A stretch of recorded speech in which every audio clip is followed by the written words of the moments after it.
Welcome back. You're still with us on Startup Street. Now, founders of several Indian startups are raising their voices against the IAMAI, flagging lack of credence and claiming that the industry body is not representing their interests but favouring big tech. Aishwarya Anand is here with more on that story. Take a look. A group of top startup founders are protesting against the Internet and Mobile Association of India, IAMAI, after it opposed a new law to combat anti-competitive practices of big tech firms. The group has been accusing IAMAI of promoting views that are anti-Indian and pro-foreign big tech. To understand the genesis of this standoff, let's take a step back. Last year, the Parliamentary Standing Committee on Finance proposed the creation of a digital competition law and recommended classifying big tech companies as systematically important digital intermediaries. This is based on their revenues, market capitalization, and end users. In February, the government formed the Committee on Digital Competition Law, or CDCL, which was tasked with examining need for a separate law on competition in digital markets. In a leaked draft document that IAMAI prepared for CDCL, the organization has argued against the need for a separate digital competition law. IAMAI, which accounts Indian arms of Google, Microsoft, Twitter, Meta, and others as its key members, claimed that this would stifle innovation, competition, and the benefit that accrues to markets and users.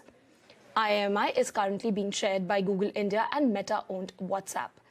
Startup founders led by Bharat Matrimony's Murugavel Janaki Raman, MapMy India's Rohan Verma, and Shadi.com's Anupam Mittal, amongst others, are arguing that IAMAI is protecting the interests of the big tech and is failing to represent the homegrown tech players. They are demanding a change to IAMAI structure to truly represent Indian tech startups. The government is looking at setting up exclusive law to manage digital monopolies.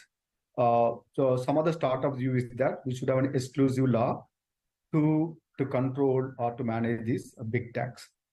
IAMAI of view that it's not required. I was thinking that do you need to have a company like Google or Meta as a chair and vice chair? Because these companies have their hidden agenda, because they have their own commercial motive. When India has around 500 and IAMAI has around 500 plus member companies, in my view that the chair and co-chair position should be held by Indian startup. We should not leave that control to the global big techs. It's my view. That's not alone the only contention. Basically, when it comes to the Google billing payment system, which is going to affect majority of Indian startups, because the Indian startups are expert to pay a 15% or 30% revenue is equal to the Google tax. In October 2020, Google announced that it would enforce its policy of mandating developers to use its billing system and pay a 30% fees on the sales generated, which is now referred to as the Google billing issue. This decision was met with strong opposition from Indian developers. When CNBC-TV18 reached out to IAMAI, they refused to comment on this tussle with the startup founders. In fact, this is not the first time that startups have criticized IAMAI for its views on key policy issues.